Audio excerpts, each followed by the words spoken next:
This video is sponsored by BetterHelp.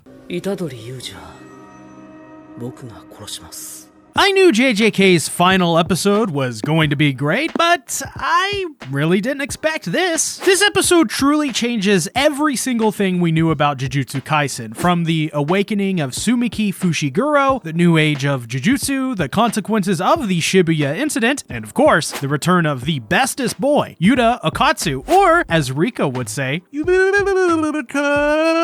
Yep, that's my Rika impression. Pretty cool, right? This episode, though, was literally perfect. I have nothing to complain about. Plus, Season 2 in general has been a major accomplishment considering the work conditions over at old Mappa. So let's dive into the final episode of Season 2 and let's discuss the consequences of the Shibuya incident. But in the coming winter months, we will all have to deal with our own struggles, and BetterHelp may be able to, well, help you. For me personally, the hardest time for me every year is winter. From the depressing gray and cloudy dark skies and absent sunlight to the dreary day-to-day and just feeling constantly like your battery is drained and you're always low on energy. While these times can be certainly very comfy, especially if you're a Skyrim player like me, but for many of us, it's hard for just us to really get through it alone. People call this seasonal depression, and I suffer from this greatly and dread the January to March timeframe. But with BetterHelp, you don't have to be alone. Now, if you've ever considered therapy, you might know that starting can be a real challenge. Finding the right therapist, dealing with in-person sessions, it can be a lot. That's where BetterHelp comes in. They connect you with licensed therapists trained to listen and offer unbiased advice. And let me tell you, this is an absolute game changer in the winter months when all you want to do is lay in bed. You can have your sessions through a phone call, video chat, or even messaging, whatever suits you best. No need to worry about finding a local therapist. BetterHelp's network has over 30,000 professionals giving you a wider range of expertise. To kick things off, you just have to fill out a quick questionnaire to assess your needs. Within 48 hours, in most cases, you'll be matched with a therapist tailored to your requirements. Plus, scheduling sessions is a breeze. Fit them in to your busy life. And here's the beauty. If your first match doesn't feel right, no stress. You can switch to a new therapist at no extra cost, no insurance hassle. It's all about finding the right fit, and you're in total control. And I mean, think about it. We spend hours in the gym for our bodies. Why not give our minds the same attention? Over 4 million people have used BetterHelp to start living healthier, happier lives. So if you're considering therapy or just want to explore it, give BetterHelp a shot. Click the link in the description or visit betterhelp.com/SeaTactics. Not only does it support this channel, but it also gets you 10% off your first month. Take the steps towards a healthier, happier you. Thanks for listening, and now let's get back to today's content. So this episode starts with this really cool panning shot, starting from Geto's side, going all the way to Yuki Sumiko's, and what I love about this is that it juxtaposes the black of Shibuya at night with the cold blue ice of Urame. It's the classic dark versus light trope, but visualized through art, and I really like that. Yuki breaks the silence and asks if Geto remembers how to get rid of cursed spirits. This is a reference to way back early on in Season 2 in the Gojo's past arc. If you remember, Yuki pretty much is the one who helped Geto decide to go down the path he ultimately chose, whether intentionally or not. Not in the sense that Yuki straight up said, "Hey Geto, genocide this bitch," but her words probably didn't have the effects she desired, and after the death of Yu Haibara, and Riko Amanai especially, things just, well, couldn't be the same, right? She then says that regardless of what the choice is, it means advancing humanity to the next stage, which I find, it's funny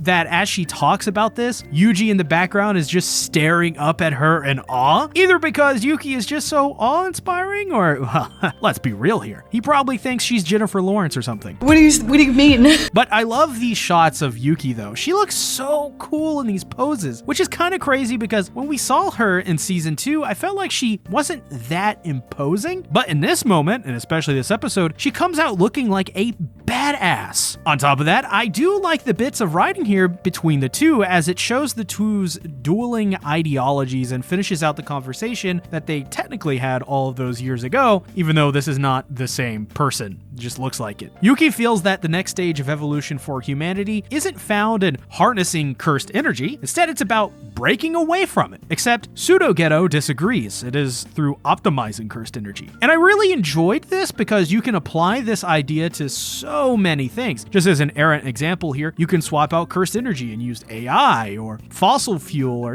whatever. It's basically just the idea that humanity doesn't need a certain tool because maybe the tool is holding them from their truest potential. However, one could argue that humanity maybe wouldn't be here without cursed energy, aka AI or fossil fuels to a degree. Both sides make very compelling and understandable arguments by the very fact that they are both, examples of its benefits and its weaknesses. Cursed energy has helped save the lives of countless humans and sorcerers, but also has bred some of the world's worst villains like Sukuna and Geto. So, is Yuki wrong? No, but I don't think Geto is wrong either. He is just, I guess the wrong person to be asking, if that makes sense. Of course, Geto would use it for selfish and evil means, but ultimately, it is just a tool. It matters not what you do with it as long as it's being used responsibly. It's that middle ground that's all too important when it comes to conversations like this. So, I really enjoyed how they talked about it a little bit here. It was just really nice. Also, I love though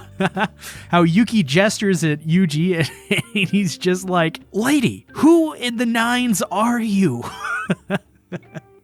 I loved it. Hey, it's weird how this happens, but Yuki mentions that there is a large hole in Geto's theory because to rely on cursed energy would create a scenario where only the Japanese would be able to be enhanced through Tengen. This means that there could be a potential monopoly on cursed energy, which would then create a power struggle. And the worst part, though, is the people themselves would become sources for this energy. Instead of drilling into holes, they'll be, drilling into people? Also, side note, maybe it's just my translation, but I love how Yuki calls America basically that superpower. I thought that was I thought that was hilarious. As this is happening, Geto is also like, "Nah, fam, I didn't want any of that shit. I just wanted to create the most chaos I could. Also, the technique is complete, so fuck you." And so he uses idle transfiguration, which is, of course, Mahito's innate technique. Interesting, though, we switch over to a hospital where, of all people, Sumiki Fushiguro, the sister of Megumi, is seen with the same symbol on her forehead that was in the sky in Shibuya just now. Geto then explains to Yuki and Yuji that there were other people who had this type of seal that he used, and that now that Mahito is absorbed and he has the idle transfiguration technique, thanks to Yuji bringing him to his fullest potential, that there as well will be new people that will awaken from all of this. And one of those is Sumiki, who was marked. On top of that, these people that are now awakened will be used to fight each other to deepen their understanding of cursed energy. But get this, now this is insane. Geto carefully chose who will participate, and that it would be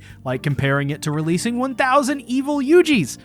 That's very an interesting measuring stick, but I'm here for it. This sounds absolutely wild. Yuki, though, she finds the idea of people killing each other, like the way that Geto explains, irrational because of, human rationality. To which I consider this a Yuki cell phone because she clearly doesn't have a clue what goes on at a Walmart on Black Friday, though I do love how Geto calls her questions shallow, which, clearly Geto shops on Black Friday, so he would know, and this pisses off Yuki, which I love the cruelly drawn Yuki gags in this episode. By the way, something about her reminds me of Tsunade from Naruto when she would do a similar kind of gag. Also, fun fact, I have never finished Naruto. After Pain, basically, I just kind of took a break and, kind of never really ended up coming back to it. Not because I hate it or anything, I just never finished it. And why am I telling you this? Well, don't tell anyone. Maybe I'm trying to do a sneaky YouTuber thing and see if you guys and girlies want to talk about Naruto. Also, that's how I say Naruto, by the way. But all of Urami's ice suddenly dissolves into water and it starts to rain, which I like as a nice detail, and it's a good way to implement rain thematically into the scene, at least, for a little bit, which they clearly take advantage of with the awesome piano accompaniment, by the way. Gotta say, JJK Season 2 has some of the best music in anime right now. But what all of this other stuff means is that for Urame, Choso poisoned them with his piercing blood through his blood. And what this means for everyone else is, now they're all free from the ice. Now, okay, so this is where everything really begins to change for Jujutsu Kaisen as a whole. Pseudo-Geto essentially reveals that the Golden Age of Jujutsu, Haiyan, is back. All of this is because of the vows he made a millennia ago becoming null when he obtained Geto's body. As this happens, we see this beautifully animated shot of cursed spirits, one of them being very well endowed, by the way, and just as the scene hits its climax, phrasing, Geto holds out, basically taunting Yuji and us, the viewers, the Husbando Cube, aka the prison realm containing Geto. Why did I say Geto there? Gojo. Basically what this means in essence is that the bad guys have won. From beginning to end, they pretty much played everyone and got what they wanted. Not only that, but they were able to get Geto off the field, which was their most important goal. And of course, they also killed Mekamaru, Nobara, my beloved, and Nanami, my other beloved. Yes, they lost key forces as well with Mahito, Dagon, Hanami, and Jogo, but Jesus, even then I feel like they simply just wiped the board. Straight up, the bad guys won and they won the most important battle of this war, at least so far. So now the presumed heroes of Jujutsu Kaisen are kind of the underdogs to a degree. I mean, they can still fight, they're still very lethal, but it won't be easy for them at all. They are very much not in control anymore, and now Geto is pretty much in control. All he has to do now is play the right plays. But we then see this beautiful shot of Japan from a satellite view where we see the 200-meter wide black dot where Shibuya once was, now completely just erased off the map. And, well, the Earth. This really puts into perspective the human loss of the Shibuya incident and why it's called what it's called. Simply put, if this happened in real life, this would be one of the worst tragedies in probably modern history. 200 meteor radius, and all that is left is a flattened circle of dirt. And we see this play out across multiple scenes where we see just normal humans react to all of this untold destruction of Shibuya, which I thought was an absolutely incredible set of sequences. There is an old crabby couple who believe it could be fake news, an office building having a meeting about the Prime Minister of Japan about how their positions and others remain uncertain, while others scramble to get the now homeless people some sort of safety, whether it's through ghost towns, love hotels, or whatever they can find. Even normal people just don't know how to react and continue on with their daily lives. And I love this because these scenes, it shows these different kinds of reactions humans have to events like these. All of them. Every single one of them, I feel, are very good representations of, I think, what would happen in the real world. There will be people helping on the front lines, people who are too old but to observe, and people who search for some political meaning in it all. It's all very fascinating and a small mirror into how people react to these events, whatever positions they are or aren't in. But the most important bit from all of this is that the Japanese government is moving the Prime Minister to Osaka and that they're going to announce cursed spirits to the public in general. Something they haven't done, and as well showing the desperation of this event. I mean, they really can't help but tell the people what's going on because of, 200 meter radius is just completely wiped off the map. However, things get really bad as suddenly cursed spirits just start attacking civilians all over Tokyo. All the while, we see a girl in a convenience store eating food on the ground, and oh my god, this was my favorite scene of the entire episode. By the way, really amazing animation from just seeing her eat food off the ground. It looks so good. But as she looks up, she sees the open door and she peers through it, revealing a cursed spirit telling her it's dangerous to be there. While she just looks at it, a little weirdly, which I thought was kind of funny. And listen, I'm just saying, if there is a cursed spirit offering me a warm bath and singing, sign me up. No way anything bad happened to me, right? So the child goes to give it a drink of water, as you should. Very nice of her to do that. And she crosses the door. She is, nearly swallowed until motherfucking Yuta Okatsu, sorry, as Rika would say, kills the cursed spirit. And hell to the yes. I've been waiting for this moment, since I read it last year in the manga. My boy Yuta, he's back. I just love how he's so smooth after this with the kid too. He's just really comforting here, and she even blushes too, which I thought was really adorable. It just really shows how good Yuta, I'm not going to do the impression I was, but no, I'm not going to do it. Yuta is with just people, especially children in general. I like how by just observing her shoes, he probably realizes she just walked a long way to get here, which is a more higher class area, and her shoes are a little bit more dirtied. They don't exactly look higher class. Rika then obliterates the cursed spirit and covers the girl's eyes, as did not traumatize her, with the entire, that. All in all, I just thought this was a great way to reintroduce Yuta to the show and to the viewers. All the while, Yuki says it's now time for her to confront Tengen, a mysterious figure we have not seen in JJK, I think in the anime until this point, ever. However, this also leads to a really cool couple of scenes where Yuta says he's going to kill Yuji because of what he did to Inumaki by cutting off his arm, and I'm just gonna say it, kill him! Nobody can hurt Inumaki and get away with it, as far as I'm concerned. As well, we get this I'm kidding, by the way. We get this really cool presentation for the consequences of the Shibuya incident. Geto is confirmed to be alive, therefore his death sentence is reinstated. Gojo is deemed an accomplice and is thusly expelled from Jujutsu Society. Any attempt to free him will be deemed a crime, in which honestly, this seems a little extreme, but it kind of gets even more extreme. Masamichi is sentenced to death for inciting Geto and Gojo and causing the Shibuya incident, which at this point sort of just feels like the society is trying to find someone to blame here. Not sure if they're blaming the right people though, but this could all just be, just for show too. But I'm gonna say it, Masamichi, my boy, my guy, he doesn't deserve this. He's a good guy. I love Masamichi. Most importantly, however, is that Yuji's death sentence is back in effect, meaning he is to be executed, and well, his executioner will be none other than Yuta Okatsu. After all of this, we see a person on the bridge at night with a flashlight. This person is none other than Yuji Itadori, standing in this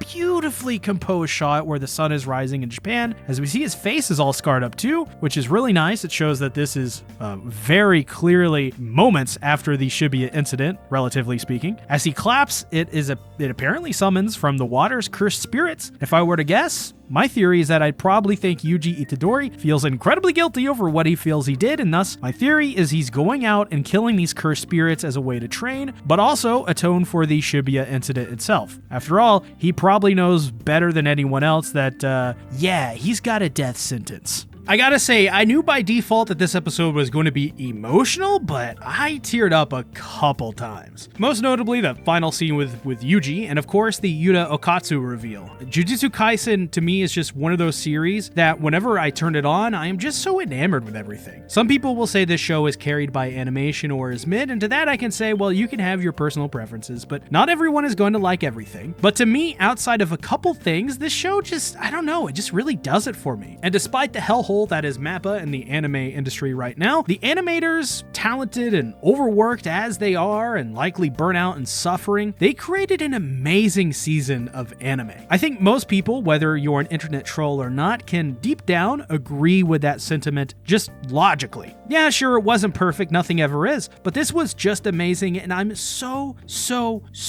glad I chose to cover this series weekly. I loved every minute of making these videos, and now to see it's returning with a season 3 in 2025, man, I'm so fucking hyped for it. And I hope by then all of this animation stuff gets turned around, even though I know MAPPA probably won't. Honestly though, I think season 2 of JJK will go down as one of Shonen's most harrowing accomplishments, both behind the scenes and on the screen. The animation in these fights, the darker and grittier tone shift, the deaths, all of it was so enthralling, and like I said previously, not everything was done perfectly, even to my own tastes. But taking it as a package deal, JJK Season 2 is easily one of the better anime of this entire year, maybe entire decade. And I think this was a great way to end my 2023. So thank you everyone for listening to my analysis and breakdowns of these episodes. We will be doing Season 3, and it's been an incredible journey with all of the greatness and, well, not so great stories along the way. I hope you all had an amazing year. I hope you all had an amazing journey watching JJK, no matter what kind of viewer you may be. We all accomplished something, and I'm very proud of JJK for what I was able to pull off with this series. Also, as a side note, I've noticed a significant uptick in super thanks in my comments, and first of all, thank you guys so much for them. However, I sadly have to let you know that all super thanks money goes to my crippling addiction to free-range organic crack and eventually super meth. So before we get into my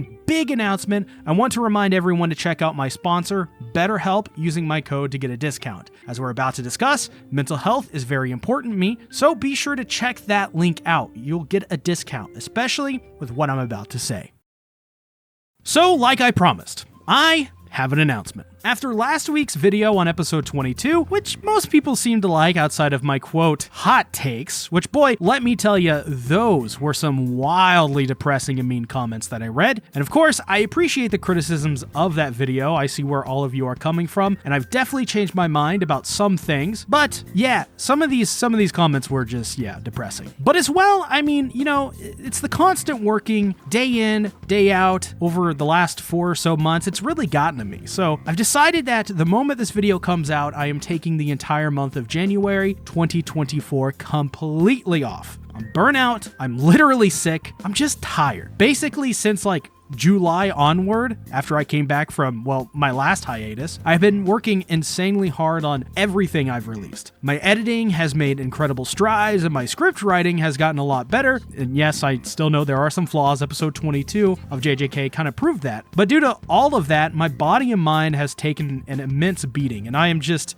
I am so tired. My eyes hurt from all of the working I've been doing and just looking at computer screens. So I just need to go away for January. I'm seriously just spent and bled dry. I don't even if I didn't even take this break, I don't even know what I'll be doing in 2024, especially because in 2023, I literally completed a lifetime goal. I got 100,000 subs. I got a play button. I have 2 videos that have over 1 million views. One of them is about to reach 2 million even. But I haven't slowed down to appreciate any of it because I haven't even gotten the time to look at even the damn plaque that I got. All I do is work on videos and play games on my Discord server to unwind. And trust me, I don't regret any of that. This hard work was definitely needed to get where I am now, and I needed to pull through for myself and of course for you, my viewers. Every single one of you guys watching through videos like The Promised Neverland, Attack on Titan, JoJo's Bizarre Adventure, Hunter x Hunter, even OV Awful, and One Piece, you guys have followed me through the years and I appreciate you all. So to be able to produce more of this content, I have to take the entire month of January off to just heal myself mentally and physically and focus on other things for a while, so that when I do come back, I'll be ready to make the content that you want to see. Just to tease you guys, I did make the Naruto joke earlier in the video, but that's sort of a serious one. As well, I was thinking about covering Bleach from episode 1 or all of the arcs or whatever, and that'll probably actually be most likely from the manga, but to do that in preparation for 1,000 Year Blood War Part 3, as well, there is solo leveling, but not sure how much you guys would like content on that or would care, but basically, there it is. That's sort of the big announcement. So thank you everyone for the last 13 years that has been the SeaTactics, and thank you everyone for making 2023 quite literally the greatest year of my life. And that's official. Let's hope we can continue this momentum. If not, then oh well, it was fun while it lasted. Thank you all very much. Have a happy new year, and hope all of your wildest dreams come true in 2024 or beyond. Goodbye for now. Financially support the channel by becoming a patron, where you'll gain access to my mega One Piece arc reviews and first impressions. Thanks for watching. Bye-bye.